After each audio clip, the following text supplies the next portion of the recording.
सारा क्षणिक है और आत्मा एक नित्य है।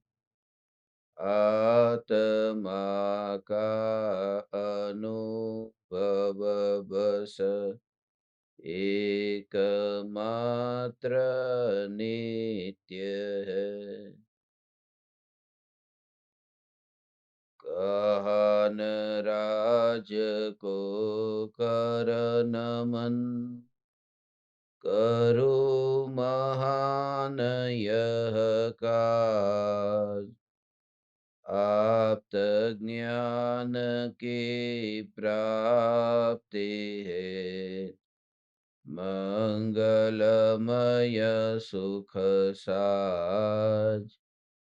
मंगलमय सुख साज।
चैतन्य स्वभावी भगवान आत्मा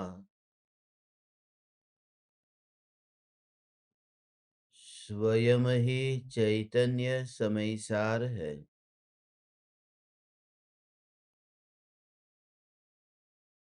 चैतन्य समयसार का प्रतिपादक ग्रंथाधिराज समयसार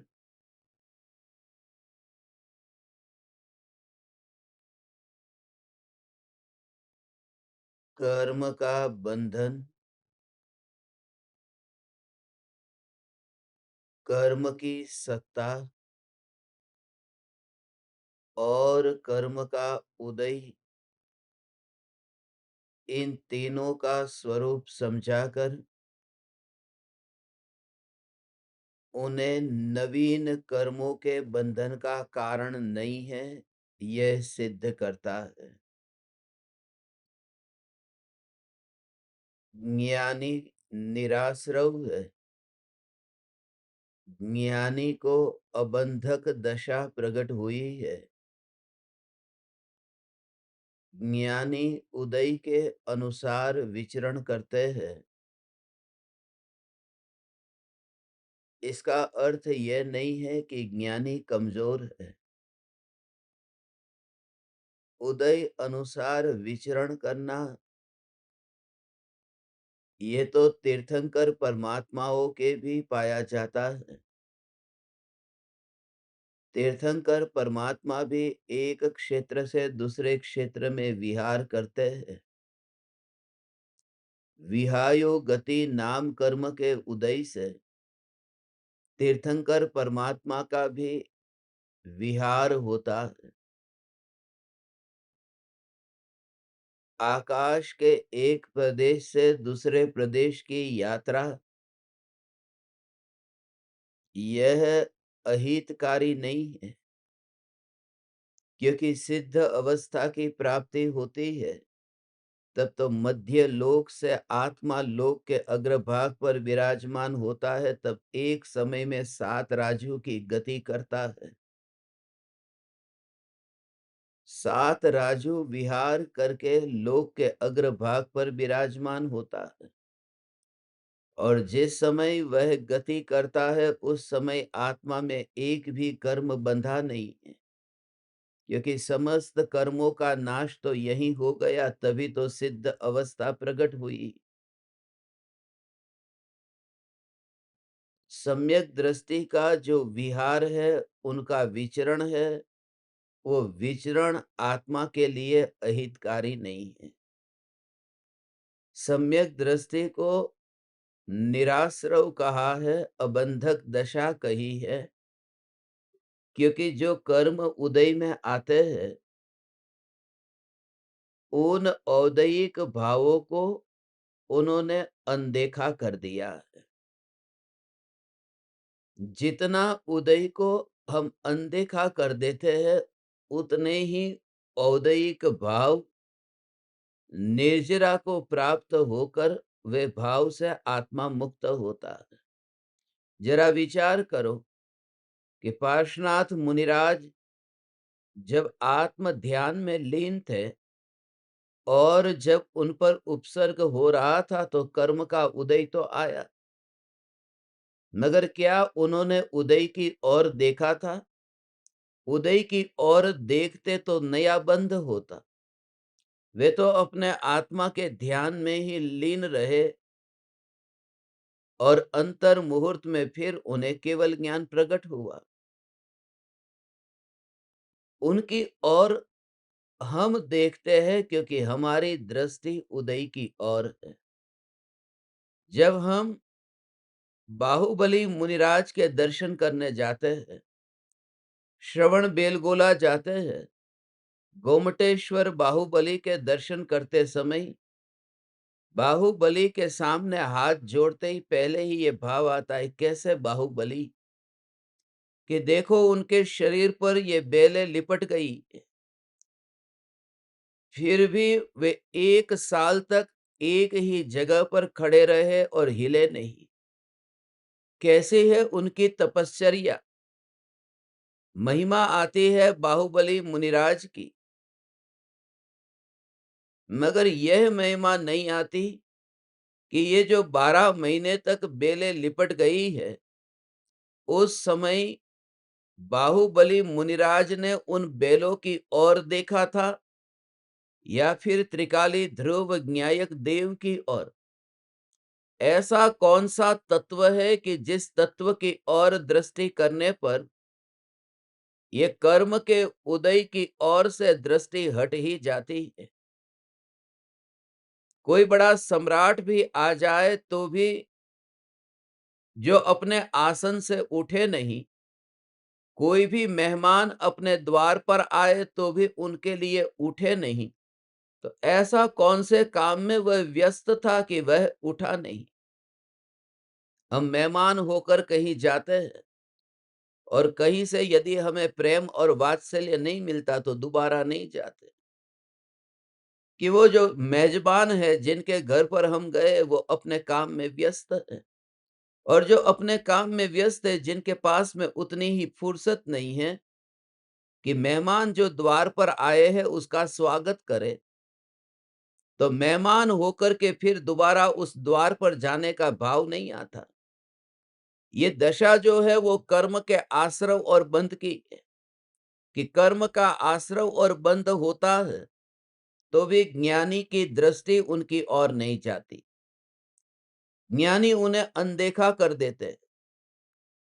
वे वहीं पर ही स्वयं को अनुभव करते हैं। जहां न उदय का आश्रव है न उदय, वहां कर्म है ही नहीं। कर्म का आश्रव, कर्म का बंध, ज्ञान की जो अनुभूति निरंतर होती है, उस अनुभूति में नहीं होने से ये बिल्कुल अनदेखा कर दिया। जो उदय आते हैं, उदय उदय का कार्य करता रहे, सिर्फ अपने को जांच कर लेना।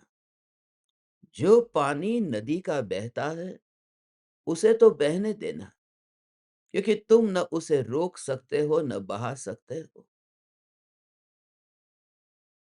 सहज रूप से ये पानी को तुम रोक सकते हो न बहा सकते हो।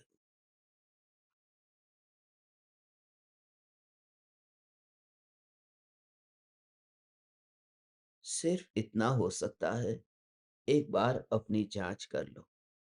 ये जो अपनी जांच करने को कहता हूं, उसका अर्थ है अपने शरीर को देखो क्या शरीर कहीं से भीगा हुआ है? शरीर के ऊपर कहीं पानी की एक भी बूंद है? जैसे ही तुमने ये अनुभव किया कि यहाँ कहीं पर भी पानी नहीं है, उसका अर्थ यह है कि वह जो पानी बह रहा है, वह तुम्हारे पास में नहीं है। तो जो उदय की धारा, जो कर्म की धारा जो बहती है, उस समय अपने को जाँचो कि यहाँ पर उदय है या यहाँ पर ज्ञान है। और जितना गहराई में तुम अंतर में जा सको उतना चाहो कि यहाँ पर ज्ञान है, ज्ञान है। और जितने-जितने तुम अंतर में जाते हो, एकांत की अनुभूति और दृढ़ होती है, घनीभूत होती है। यही कारण है परम कृपालु देव उदय के अनुसार विचरण करते हैं, यह भी हमारी दृष्टि कहती है। ज्ञानी की जो दृष्टि है वह तो वहाँ है, जहाँ विचरण ही नहीं है। वह सत्ता मात्र न्यायक देव में है। ये न्यायक देव मैं हूँ, समय सार इस न्यायक का स्वरूप समझाता है। ये जो 4 गाथाएँ हम लगातार इतने दिनों से समझ रहे हैं, 173, 74, 75 और 76, ये 4 गाथाओं में आज अंतिम गाथा कि इस प्रकार से जो हमने 3 दिन में चर्चा की कि ज्ञानी को नए कर्मों का आश्रव और बंध नहीं होता। प्रकरण आश्रव का है, अधिकार आश्रव का है, मगर चर्चा बंध की है। ये समय सार तुम्हें अटपटा लग सकता है, इसलिए समय सार अकेले पढ़ने बैठो तो बहुत भ्रम हो जाएगा। क्योंकि आश्रव अधिकार में बंध की चर्चा करते हैं कि ज्ञानी को अबंधक दशा प्रकट हुई। आश्रव की बात नहीं, बंध की बात करते हैं। और जब मोक्ष अधिकार आएगा तो मोक्ष अधिकार में कहेंगे कि बंध की चर्चा करने से मोक्ष होता नहीं है, तो वहां बंध की चर्चा करेंगे। अधिकार मोक्ष का है।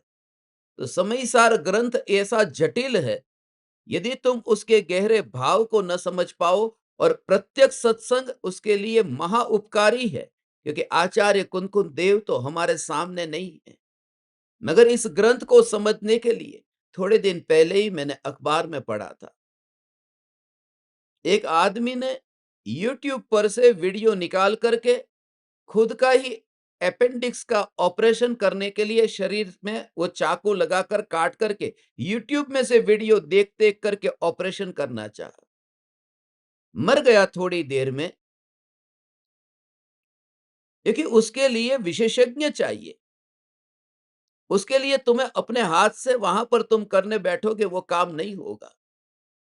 और हमारा तो इतना सद्भाग्य है कि गुरुदेव की वाणी हमें मिली है, मगर यह दुर्भाग्य है, मैं अपनी ओर से कहता हूं कि यह दुर्भाग्य है कि परम कृपालु देव जैसे महापुरुष हुए और सिर्फ ये 100 साल का इतना सा, ये 80 साल का ये इतना सा फासला रह गया। तुम्हारे लिए तो 50 साल बाद में पैदा हुए, कोई 40 साल बाद में पैदा हुए।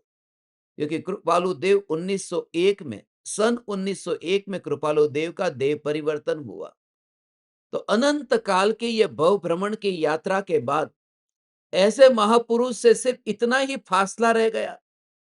कृपालु देव कहते हैं हम पीछे रह गए थे, इसलिए भटक गए। मुझे तो कभी कभी लगता है कि हम भी कृपालु देव के थोड़े पीछे रह गए। मगर हे परम कृपालु देव, आपकी वाणी हमारे पास है। ये समय सार समझने में कृपालु देव और गुरुदेव का जो अहो अहो उपकार है, वरना ये समय सार की ये गाथा समझ में नहीं आ सकती थी।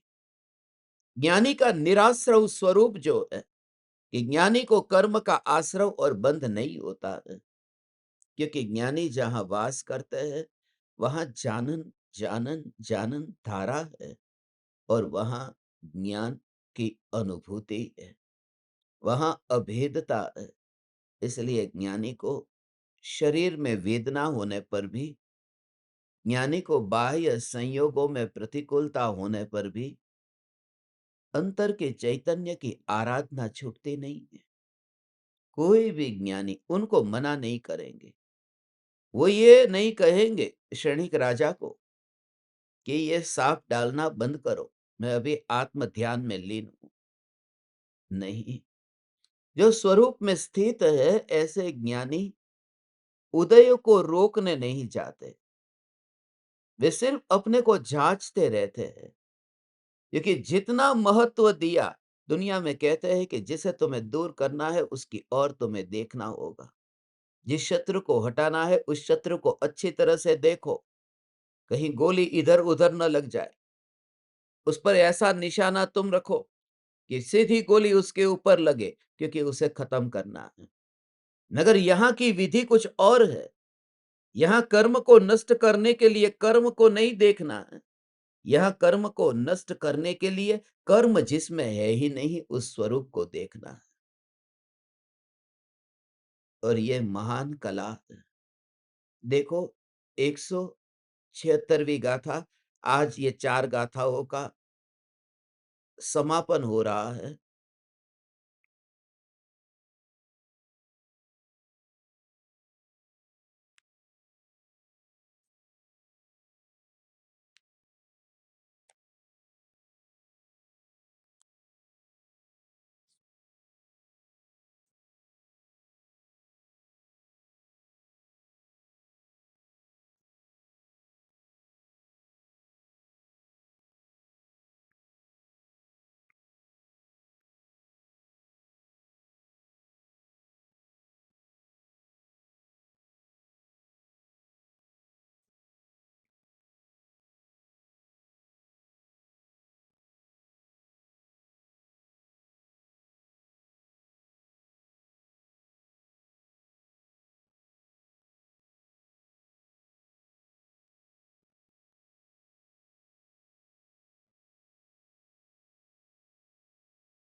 इस कारण से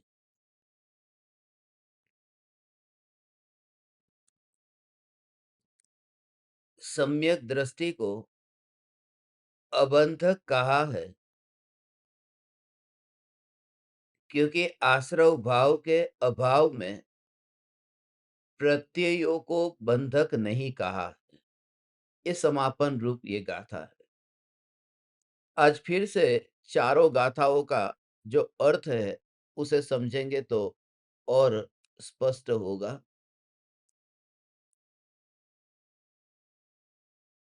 सम्यक दृष्टि जीव के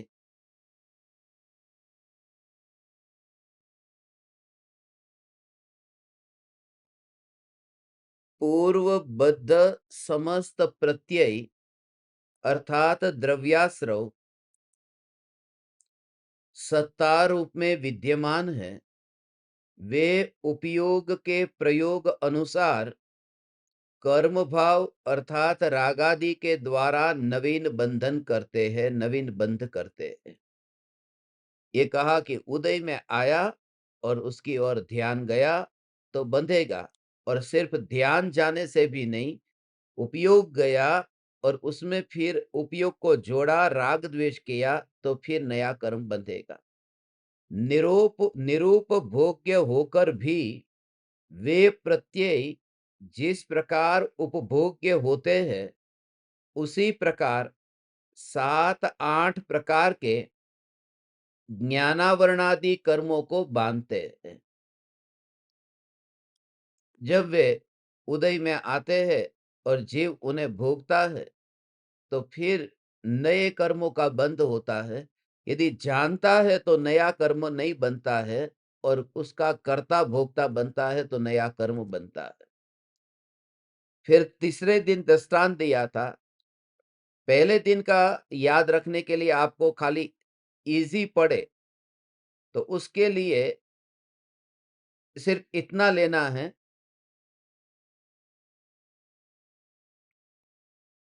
उपयोग के प्रयोग अनुसार। ये खाली उपयोग के प्रयोग अनुसार, ये याद रखने का तरीका आपको बता रहा हूं। उपयोग के प्रयोग अनुसार। दूसरा, 7-8 कर्मों को बांधते हैं, वो दूसरी बात। 7-8 कर्म, पहली बात उपयोग के प्रयोग अनुसार, दूसरी बात 7-8 वो कर्मों को बांधते हैं।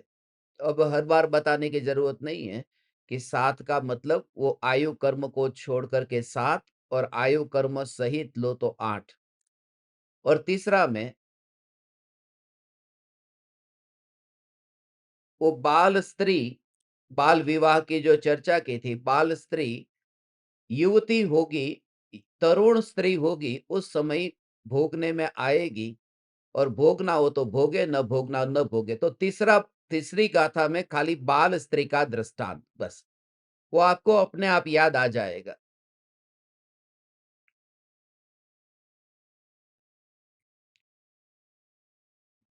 और चौथे में बस इस कारण से सम्यक दृष्टि को अबंधक कहा है। अबंधक सम्यक दृष्टि, बस ये चौथा है, अबंधक सम्यक दृष्टि। ये पूरा सार आ गया, ये चार। तो पहला है उपयोग के प्रयोग अनुसार, फिर दूसरा 7-8 कर्मों का बंध, तीसरा बाल स्त्री का दृष्टांत, और चौथा अबंधक सम्यक दृष्टि। अबंधक सम्यक दृष्टि, अबंधक ज्ञानी। तो ये चार बातें इसमें बताई।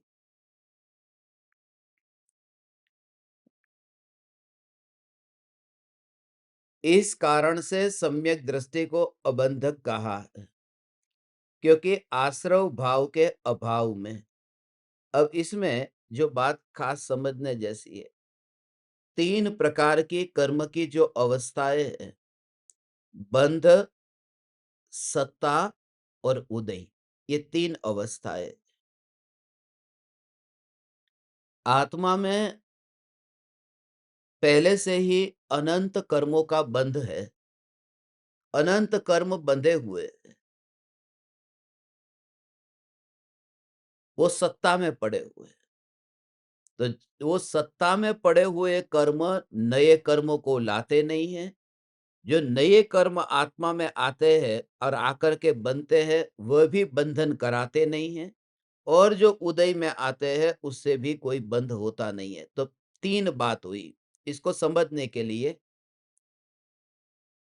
कि एक व्यक्ति कि जिसके शरीर के ऊपर वहां पर तेल लगा हुआ है, और जो नए रजकण उसके शरीर के ऊपर आकर के चिपकते हैं। तो एक तो है नए रजकण का आकर के शरीर पर चिपकना, समझने के लिए कि उसके शरीर पर अभी 100 रजकण अभी पहले से ही चिपके हुए हैं, और 10 रजकण और आए और आकर के चिपके।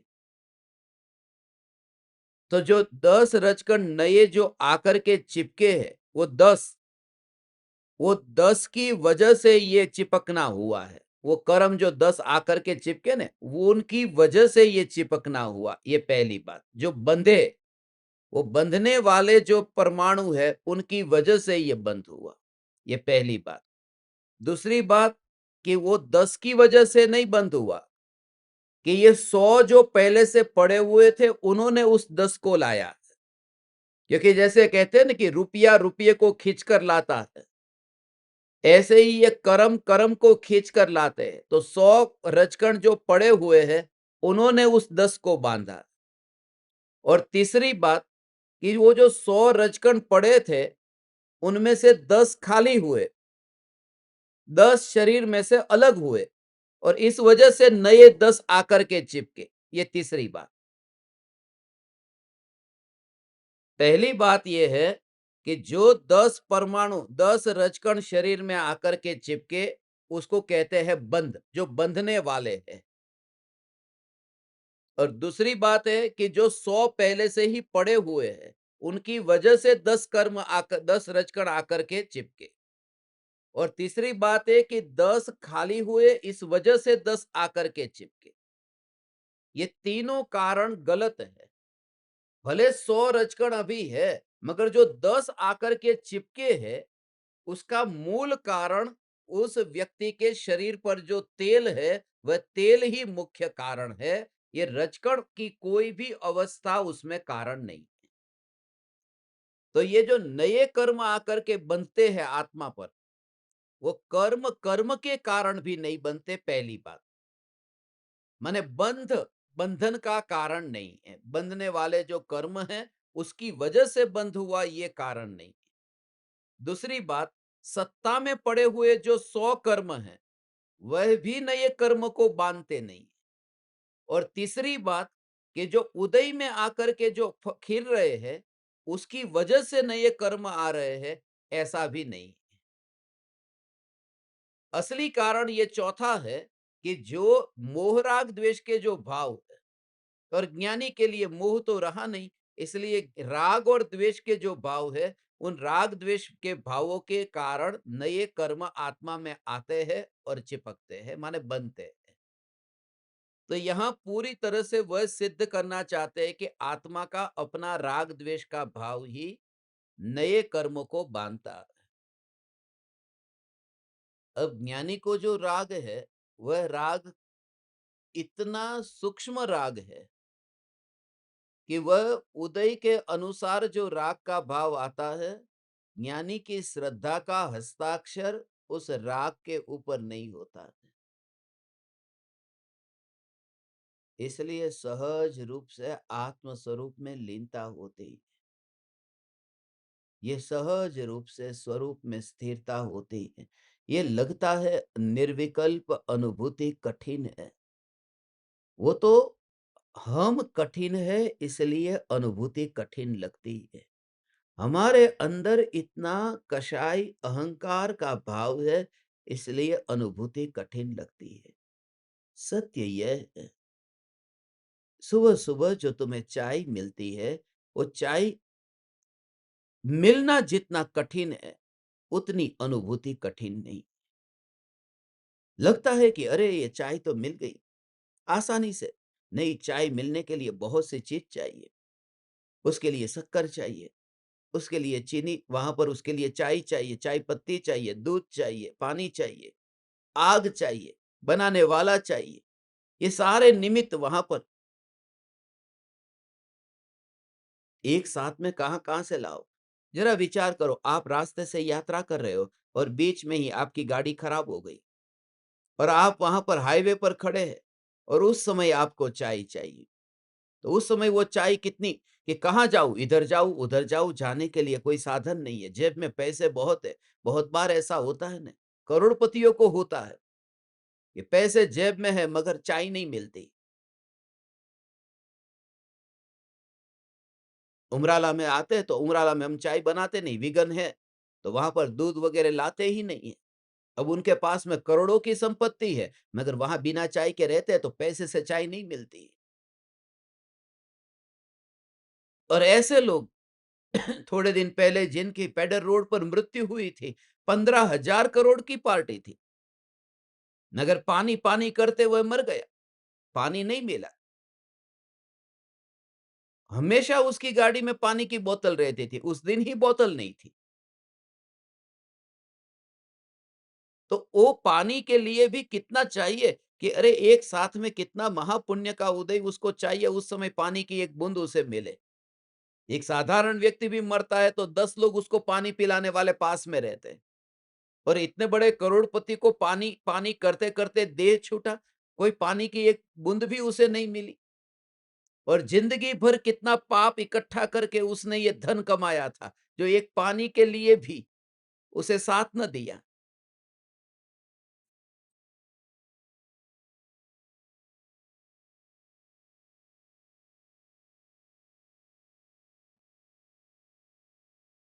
तो जरा विचार करो, बाहर की जो भी वस्तु है, उन वस्तु के लिए आप सोचो कि उसमें हमारे विकल्प कहाँ काम आते हैं। मुझे धन चाहिए मगर धन आता नहीं है, न चेतन आता है, न जड़ आता है। बहुत से लोग ऐसे जिनको बेटा चाहिए, बेटा नहीं होता, बेटी चाहिए, बेटी नहीं होती। बहुत से बाहर के जो संयोग है उसमें हमारा कोई विकल्प काम में नहीं आता। मगर आपकी गाड़ी जो रास्ते पर खराब हुई है, उस समय मैं ज्ञायक स्वरूप चैतन्य तत्व हूं, और ये भाव में यदि अंतर में स्थिर हो तो कौन सी शक्ति आपको रोक सकती है भगवान? इसलिए यह जागृति रखो। हमारा समाधि मरण का जो अभी अद्भुत अद्भुत यज्ञ प्रारंभ होने जा रहा है। मैं आप सभी परमात्माओं को प्रारंभ में ही ये कह देना चाहता हूँ, आपका आपका समाधि मरण होगा, मगर समाधि मरण मैं कराने नहीं आऊँगा। मैं तो आपको ये बार-बार प्रेरणा दूँगा कि जिस समय तुम्हारी गाड़ी खराब हो जाए, उस समय तुम्हें कोई रिपेयर करने वाला न मिले, तो चुपचाप एक काम करना, गाड़ी में से उतर जाना और अपना स्वरूप का चिंतन करना। समझ रहे हो? तुम्हारी गाड़ी रास्ते पर खराब हो जाए तो गाड़ी माने ये शरीर। जब तुम्हारा शरीर ऐसी हालत में हो और उस शरीर को ठीक करने वाले भी न मिले और तुझे उस समय मंत्र सुनाने वाले भी न मिले, तो भी तू निराश मत होना। मैं तुझे जिंदगी भर यही बोध देता रहूंगा कि तू निराश मत होना, तू परिपूर्ण है, तू परिपूर्ण है, तू परिपूर्ण है। ये रिमाइंडर की जरूरत है। कोई भी पराया व्यक्ति तुम्हें समाधि मरण नहीं करा सकता, क्योंकि मैं दिल से तुम्हारे साथ में हमेशा सत्य बोला हूं। मैंने तुम सभी को इस जीवन में सबसे ज्यादा प्रेम किया है तो तुमसे किया है, और जिनसे प्रेम करता हूं उनसे कभी झूठ नहीं बोलता हूं, सब कुछ तुम्हारे सामने खोलता हूं। इसलिए आज ये कह देता हूं कि मैं तुम्हारा समाधि मरण नहीं कराऊंगा। मैं तो उस समय भी तुझे कहूंगा कि तू ही कारण है भटकने का और तू ही कारण है मुक्ति का, कोई दूसरा कारण नहीं। और कोई भी समाधि मरण तुझे करा नहीं सकता। नहीं तो घर में ही ये सब एक दूसरे को समाधि मरण करा देते। जिनकी जैसी होनहार है, जिनकी जैसी गति होनी है, ऐसी उनकी मति होगी। जैसे जिनको जहां जाना है वहां वह जाएगा, उस रूप में उसको भाव आएगा। मगर हाँ, ये जरूर है कि बेहोश व्यक्ति को जगाने वाला कोई चाहिए। जागना खुद होता है, मगर जगाने वाला चाहिए। यदि मुर्दे के पास में अलार्म सेट करके रख दो, मुर्दा नहीं उठेगा।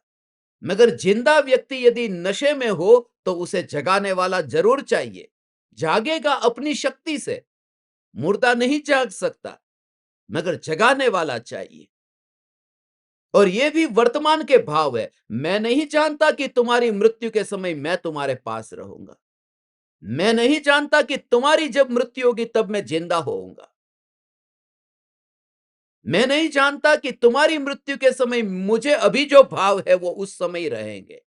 मगर मैं भावना इतनी भाता हूं कि तुझे इतना बल मिले कि समाधिमय तू जीवन जीना प्रारंभ करे। ये स्वरूप स्वरूप स्वरूप पर जोर। इसलिए कहा, रास्ते पर यदि तेरी गाड़ी खराब हो जाए तो भी चिंता मत करना, तू निराश मत होना। तुझे उस समय भी फिर बाहर के संयोग में, मगर वो भी उस जीव को ही होता है। बस उसके लिए ये और कुछ भी नहीं। बस आत्महित के लिए इतनी श्रद्धा चाहिए। जब तुम्हें कहे कि तुम्हारा मांस कटा दिया जाएगा, 5 मिनट में तुम्हारी मृत्यु हो जाएगी, ये बात अचानक नहीं निकलती। अभी मृत्यु हो जाए तो भी मंजूर है, क्योंकि मैं मरने वाला तत्व कहां हूं। ये वाक्य कोई अचानक सपने में थोड़ी निकलता है, ये मशीन थोड़ी ना है। वो भावी सिद्ध परमात्मा के कंठ से ये आवाज निकलती है। क्या तुम अपनी छाती पर हाथ रख करके ये कह सकते हो कि यदि अभी 5 मिनट में तुम्हारी मृत्यु हो तो तुम्हारे अंतर से ये नाद निकलेगा? तुम जरा विचार करना।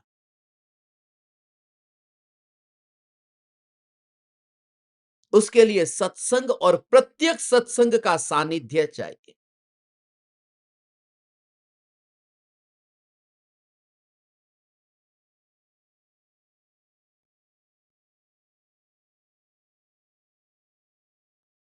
कोई पराया चाय बनाने के लिए चाहिए, भोजन बनाने के लिए चाहिए, मगर समाधि तो अपनी घटित होगी। समाधि तो तब होगी जब बस वहाँ पर एक भी बोध देना नहीं रहता। वहाँ पर सिर्फ़ बस पास में बैठना होता है और कुछ भी नहीं। इसलिए आपको मैंने समाधि मरण का जो वीडियो दिखाया, आपने देखा ना मैं कोई बोध नहीं दे रहा हूँ, कोई प्रवचन नहीं दे रहा हूँ क्योंकि अंतिम घड़ी प्रवचन की घड़ी ही नहीं है। वह घड़ी तो चुप हो जाने की घड़ी है। हाँ, मगर हाथ मेरा सिर के ऊपर है, वो खास रखा है। हाथ मेरा उनके पास में हाथ मैंने रखा है क्योंकि उससे कम से कम यदि उनका ध्यान कहीं विचलित हो तो एक ऊपर कोई साया है, ऊपर किसी का हाथ है, एक जागृति उन्हें रहे और वह भी उनकी दशा के अनुसार। जो समाधि मरण में आपने मुनिराजों का दृश्य देखा है न, कि जो मुनि किसी दूसरे मुनि के गोद में सिर रख करके देह को त्यागते हैं। एक मुनि हाथ दबाते हैं, दूसरे मुनि पैर दबाते हैं और ऐसी स्थिति में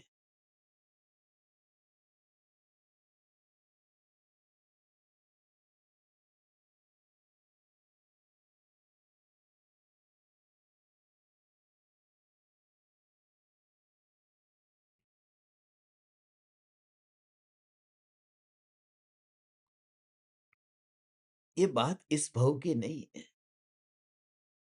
यह बात अनंत, अनंत, अनंत, अनंत, अनंत काल की है। थोड़ा पर्दे से बाहर निकल।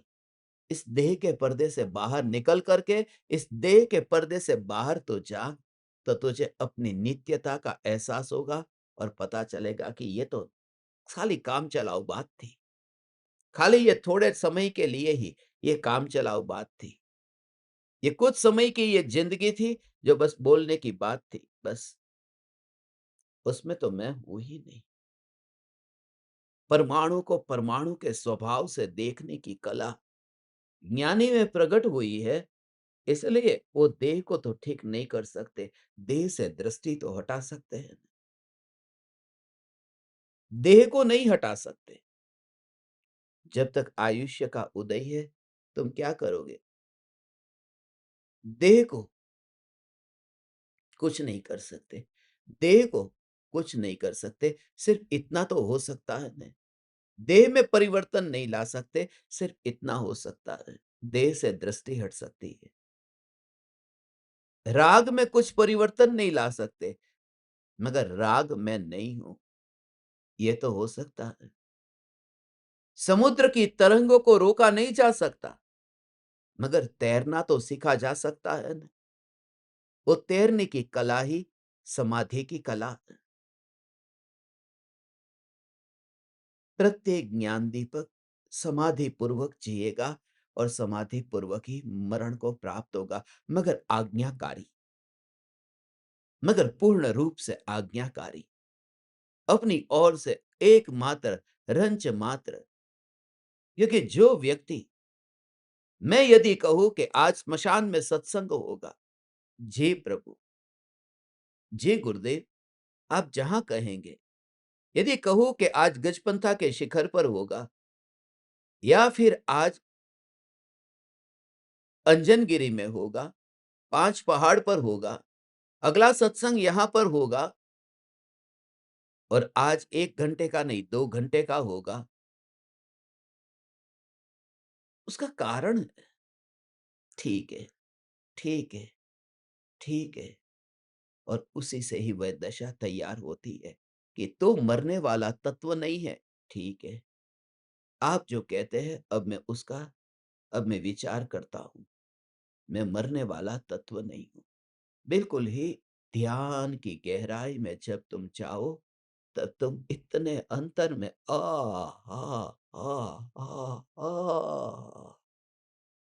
ज्ञान, ज्ञान, ज्ञान, ज्ञान, ज्ञान, ज्ञान, बस वही, वही, वही, वही। और वो बाहर के जगत को देखोगे तो बहुत, बहुत, बहुत तुम्हें कमियाँ दिखेगी। ज्ञानियों में बाहर के जगत में कमी दिखेगी। अंतिम घड़ी में वे अस्पताल में क्यों नहीं, थोड़ा देह का इलाज करा लेना चाहिए। जो परम कृपालु देव ये कहते हैं, बहु पुण्य केरा पुंज थी, शुभ देह मानव न मळ्यो। महापुण्य के उदय से ये मनुष्य का देह प्राप्त हुआ है। तो फिर महापुण्य के उदय से प्राप्त हुए देह के लिए ये मच्छरों को खून क्यों पीने दे रहे हो? या फिर अंतिम घड़ी में वैद्य को बुला करके उपचार करने की कोशिश क्यों नहीं करते हो? ये मनुष्य देह को क्यों तुम ऐसे क्षीण होते देखते हो? कुछ करो तुम, महापुण्य के उदय से प्राप्त हुआ है। मगर कृपालु देव उस समय वहां चले गए थे जहां देह नहीं, जिस महापुण्य के उदय की बात करते हैं, वह महापुण्य का उदय ही प्राप्त नहीं हुआ। वो महापुण्य का उदय जिसको प्राप्त नहीं हुआ है, उस स्वरूप में कृपालु देव समा गए हैं।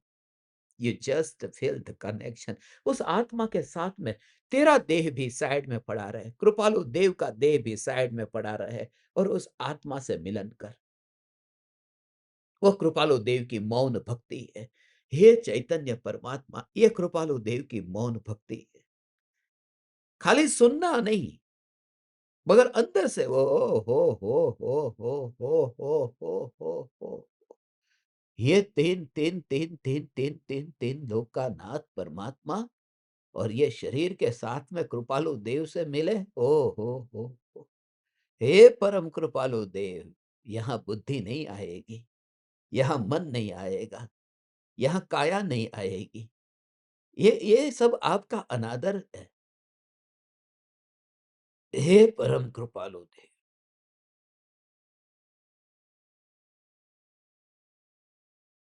उस समय तुझे ये जो ज्ञान ज्ञान ज्ञान दशा प्रकट हुई कि शरीर के परमाणुओं को, हे चैतन्य परमात्मा, इस शरीर के परमाणुओं का इस तरह से कर्तृत्व छूट जाता है। निराश्रव दशा तो बाद में लिखते हैं, उन्हें तो पता भी नहीं है कि कौन सी दशा निराश्रव की है, क्योंकि वे दशा में लीन नहीं है, वह तो सत्ता में लीन है। जब तुम्हें कोई कहे कि आपकी दशा पहले से बहुत बेहतर है, उदासीन होकर के ज्ञान में झलकता है तो झलकने देना। उस वचन को, उनकी तारीफ को, उनकी निंदा को, क्योंकि तारीफ कोई करता है और तुम्हें भोगनी पड़ती है, कोई निंदा करता है और तुम्हें भोगनी पड़ती है, नहीं। ध्यान ही नहीं गया। जैसे तुम रात को सो रहे हो और तुम्हें कोई गाली देकर गया, तुम्हें पता ही नहीं। तुम्हारी तारीफ करके कोई गया, तुम्हें पता ही नहीं है कैसी दशा है। मगर उस समय तुम सो रहे हो, प्रमाद में हो, नींद में हो, गहरी नींद में हो। ज्ञानी ज्ञान की अनुभूति में सीधा वेदन ज्ञान ऐसा वेदन होता है। ओ हो ज्ञान, यह ज्ञान, यह ज्ञान, यह ज्ञान, यह ज्ञान, यह ज्ञान, यह ज्ञान। ओ हो हो, ज्ञान, ज्ञान, ज्ञान, ज्ञान, ज्ञान, ज्ञान। अंतर की बात है न, यह अंतर की बात है। यह ज्ञान, यह ज्ञान, यह ज्ञान। अनुभूति में जैसे ही वह ज्ञेय ज्ञान में झलका, और यह ज्ञान फर्क नहीं पड़ा हो, नया ज्ञान नया ज्ञान नया ज्ञान नया ज्ञान, ऐसा नहीं, मात्र ज्ञान।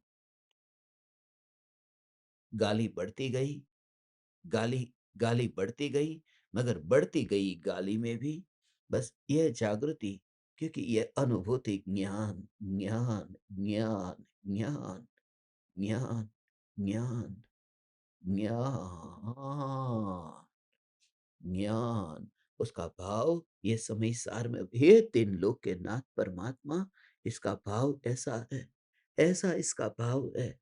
ये सामने जो अग्नि है, अग्नि तो है, अग्नि को बुझाया नहीं जा सकता, अग्नि को बुझाया नहीं जा सकता है, क्योंकि वहां तक तेरी पहुंच नहीं है। नगर बस सर्दी के दिन है। यूरोप में तो देख, यूरोप में सर्दी के दिन हैं और बर्फ ठंडा हो गया। बर्फ के वजह से ये दर्पण ठंडा हो गया है और सामने अग्नि है और यहाँ पर जैसे ही तू छूता है और ठंडा दर्पण, अब फिर वहाँ अग्नि बढ़ गई। तो यहाँ तो क्या होगा? ठंडा दर्पण, प्रतिबिंब पड़ रहा है कि नहीं? अग्नि कम थी, अग्नि बढ़ गई, उन दोनों का प्रतिबिंब तो पड़ता है। अग्नि घटती है, बढ़ती है सामने और प्रतिबिंब भी पड़ता है, मगर ठंडा, ठंडा, ठंडा। और जब यहाँ से यहाँ पर, यहाँ पर ये जो तू छू रहा है, तो आग का प्रतिबिंब पड़ा और तूने छुआ और सामने एक व्यक्ति है, जो लेखक है, जो कवि है और उसने लेख लिखा, कविता लिखी कि मैं ऐसे व्यक्ति के चमत्कार से बहुत प्रभावित हुआ हूं, जो आग को छू करके भी मस्त रहता है आनंद में। वो व्यक्ति कितना झूठा लिख गया, क्योंकि वो दूर से देख करके लिख करके गया। उसे पता नहीं है कि वो जो छू रहा है वो ठंडा बर्फ है। वो ये नहीं पता उसे कि वहां अग्नि को छूता ही नहीं है। तो ज्ञानी को वो जो अग्नि है, वो अग्नि बढ़ती है, घटती है और उस समय ज्ञान का जो अनुभव है, यही तो परम कला है। ऐसे ही तो मैं देह से निकलूंगा। इसलिए मैं कहता हूं, मैं देह से मेरी अपनी बात करता हूं। यहां सामने आग बुझे या न बुझे, वो आग तो रहेगी अंतिम घड़ी तक। वो आग का नाम ही राग है। वही गुरुदेव और कृपालु देव के प्रति राग है। वो राग की आग बुझ नहीं सकती। अभी मैं पूर्ण वितरागी होने वाला नहीं हूं। तो हे परम कृपालु देव, हे परम कृपालु देव, ये राग ये राग की आग तो लगेगी अंतिम सांस तक। गांधी जी ने भले हे राम कहा, मगर यहां से हे राज निकले तो उसमें कोई आश्चर्य नहीं। तो वह निकलेगी, आग तो निकलेगी, मगर सिर्फ जागृति कि मुझे जो अनुभव हो रहा है वो ठंडे बर्फ का, वह अनुभव ज्ञान मात्र का अनुभव हो रहा है। और दुनिया ये कहेगी कि मरते समय भी कृपालु देव को भूला नहीं, मगर दुनिया ये नहीं लिखेगी कि मरते समय ज्ञान की अनुभूति से वो बाहर नहीं निकला।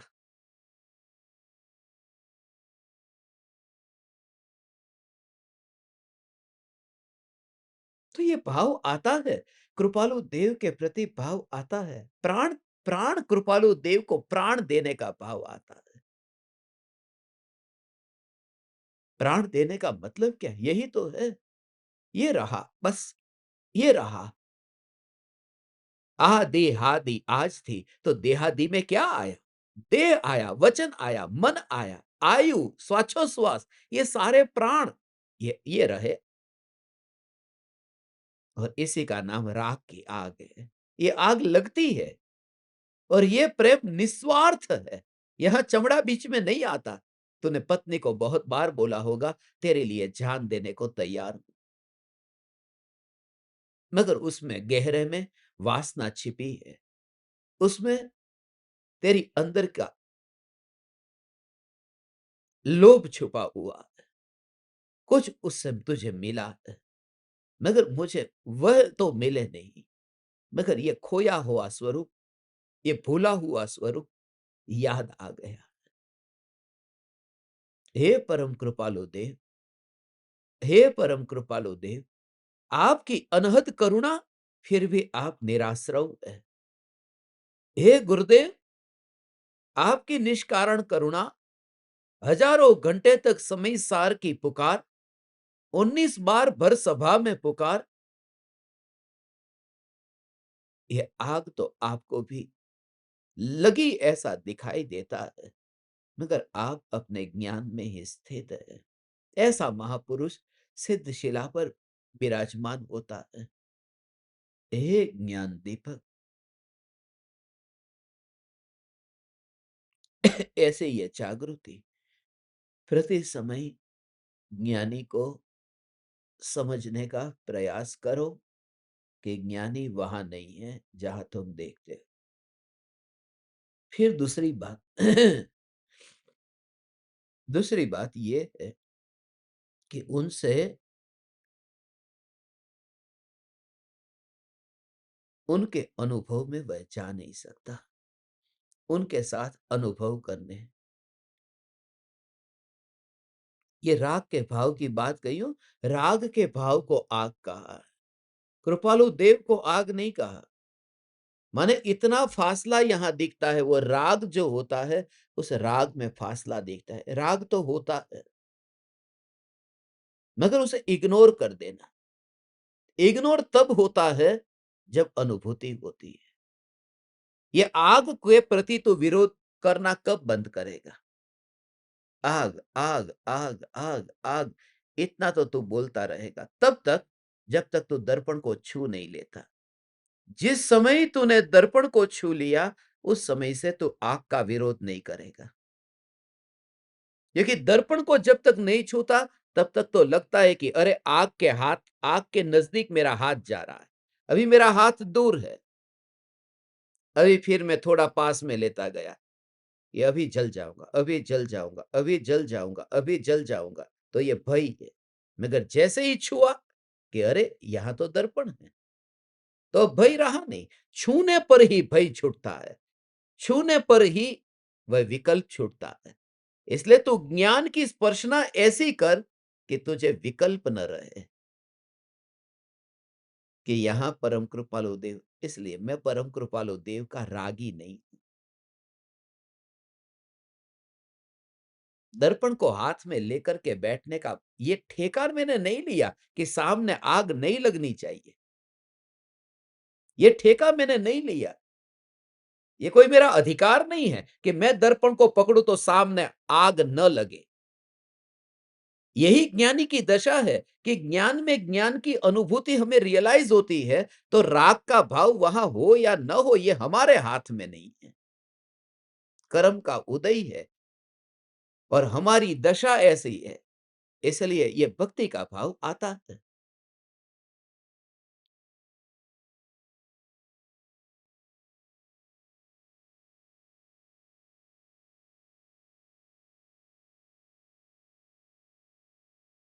और संसार का प्रत्येक संबंध नियम से स्वार्थ से भरा हुआ है। इसलिए वहां पर कहीं ना कहीं देखो तो स्वार्थ भावना छुपी हुई है। कहीं ना कहीं कुछ लेना देना है। मरते समय पति थोड़ा और जिंदा रह जाए, थोड़े विल के पेपर तैयार कर दे, थोड़ी सिग्नेचर कर दे, थोड़ा अभी एक एक सिग्नेचर करना बाकी है। संसार का रिश्ता स्वार्थ से भरा हुआ है। एक ही संबंध है जो गुरुदेव और कृपालु देव का, जहां बस न लेना है न देना है, सिर्फ पास में बैठे। इसलिए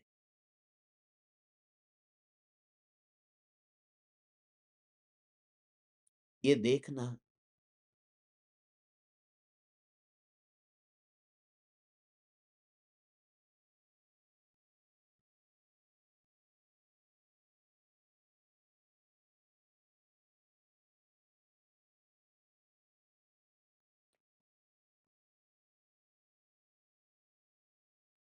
ये सत्संग के बीच में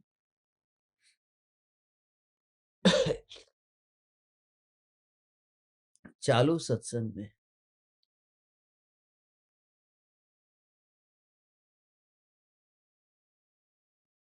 बीच बीच में ये जो मौन होना, जिस समय दिव्य ध्वनि कीर्ति है, उस समय भगवान की वाणी छूट जाती है और जीव को तो भी भगवान के अनादर का कर्म का बंध नहीं होता। क्योंकि 2 घंटे 24 मिनट तक भगवान की दिव्य ध्वनि कीर्ति रही और बीच में अपने आत्मा में हर अंतर मुहूर्त में 48 मिनट के भीतर लीन हुए, तो भगवान की वाणी तो 2 घंटे 24 मिनट खिरती रहेगी।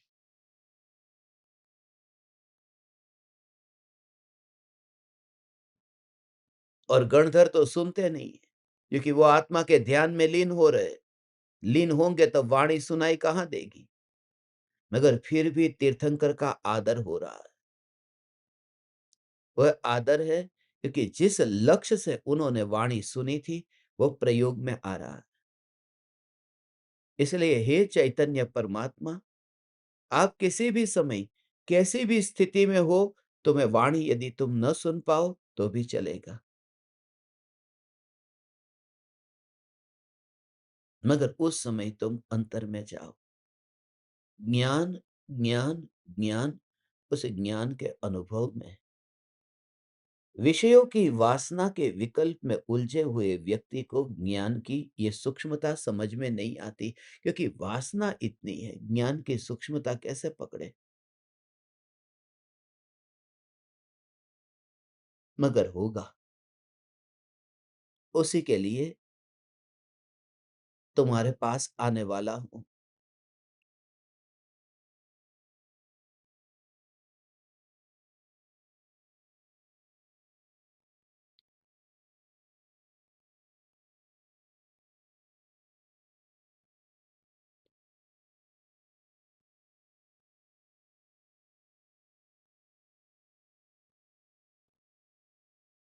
सहजता की आदत अपने जीवन में डाल।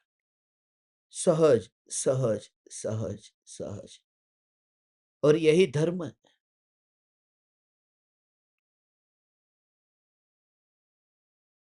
यही धर्म है। तू जो भ्रमित हो रहा है, यहाँ पर हाथ रख। और जब तूने ये दर्पण के ऊपर हाथ रखा, ये दर्पण के ऊपर तूने हाथ रखा, तब तेरा भ्रम छूट गया कि यहाँ अग्नि है ही नहीं। हाथ रखा तब ने। मगर तुझे ज्ञान को छूना नहीं, ज्ञान के स्वभाव की पहचान करना। ये कैसे ज्ञान? ज्ञान, ज्ञान, ये ज्ञान की पहचान करना है। और ये कि जिसमें विरोध नहीं है, और जो मात्र जानता है, यही ज्ञान। विरोध, विरोध जिसका स्वभाव है, वह मैं नहीं। और मात्र जानना हो रहा है, तो उस पर तू बैठेगा ही नहीं। तेरे अंतर में ये भेद समझ में आ गया। तो हंस और बगुले के बीच में अब भेद समझ चुका है। तुझे ये पता चल रहा है कि ये जो ज्ञान मात्र भगवान आत्मा है, ये जो ज्ञान मात्र भगवान आत्मा है, उसमें जानने में विरोध नहीं है। एक आदमी तुम्हारे सामने आया, अरे ये अच्छा।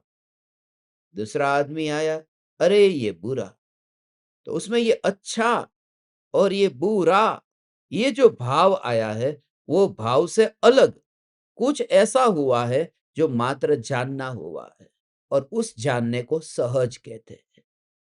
उसने विरोध नहीं किया, उसने कोई प्रतिकार नहीं किया, उसने मात्र जाना। और उसके अलावा तुम्हारी कोई पहचान नहीं है। ऐसा ये शुद्ध चैतन्य स्वरूप आप परमात्माओं को अनुभव में आए। ऐसी मैं भावना पाता हूँ भगवान, हर समय यह जागृति ज्ञान की ही अनुभूति ज्ञान में ही होती ही रहती है। और अनुभूति में कोई विरोध नहीं होता। विरोध तो विकल्पों में होता है। अनुभूति विरोध नहीं करती है। बस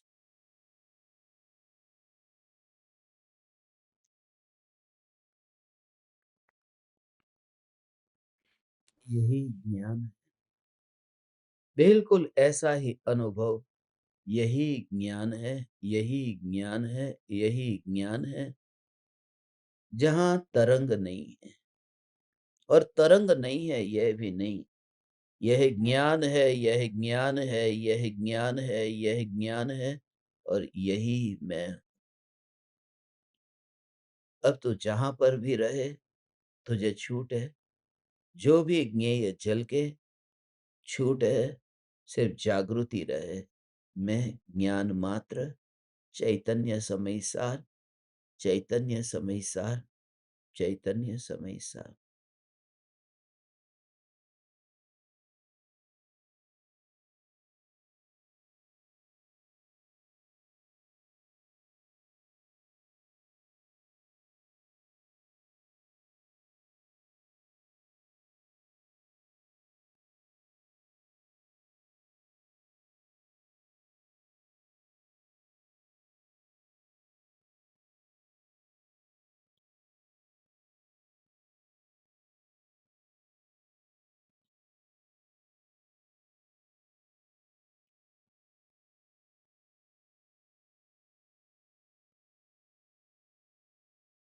अहो अहो श्री सद्गुरु करुणा सिंधु अपार, इस पामर पर प्रभु किया अहो अहो उपकार, अहो अहो उपकार। देह सहित जिनकी दशा वरते देहातीत, उन ज्ञानी के चरण